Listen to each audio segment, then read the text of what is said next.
Olá, meu nome é Gabriele Santana e eu faço parte de um projeto de pesquisa do professor Eduardo da Cruz, da UERJ. Nosso projeto se intitula Escritoras Portuguesas na Imprensa Periódica do Brasil, Laços Transatlânticos de Ação. Estudamos o período de 1890, final do século XIX, até 1930, que seria o início do século XX.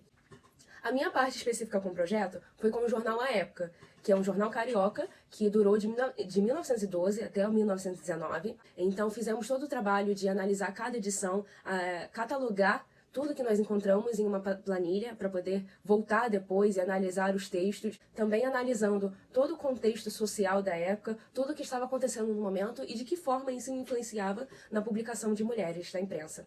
Nós tivemos basicamente 3 momentos que podemos analisar e estudar um pouquinho mais. O primeiro momento, que foi de 1912 até 1914, foi quando a primeira jornalista contratada, a primeira mulher contratada, Virgínia Quaresma, entrou na época. Outra escritora portuguesa que entrou logo depois da Virgínia Quaresma foi a escritora Angelina Vidal. Ela entrou para publicar suas poesias, assim como a Maria da Cunha, que, além disso, também fazia tradução de muitos textos do francês para o português. A quarta escritora, que também teve seus textos publicados na época, foi a escritora Olga Sarmento.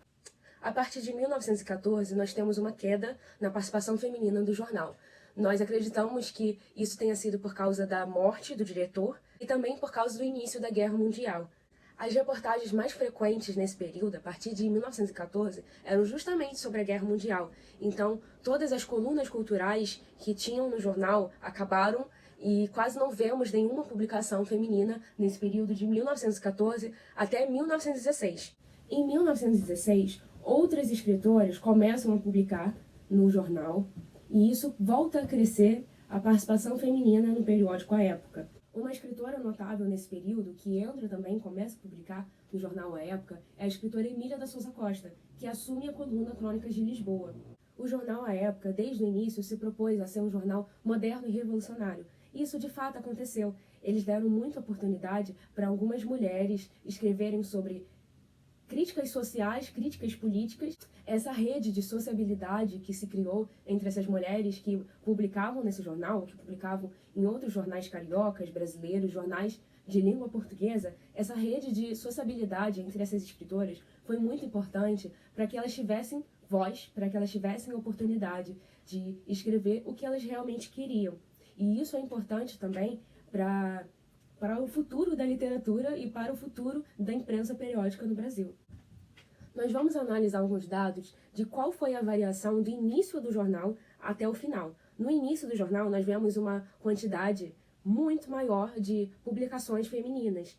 No meio, nós conseguimos observar essa diferença de publicação feminina em comparação com o período anterior. Então, a partir do terceiro momento, de 1916 até 1919, nós temos um retorno de uma participação feminina ativa.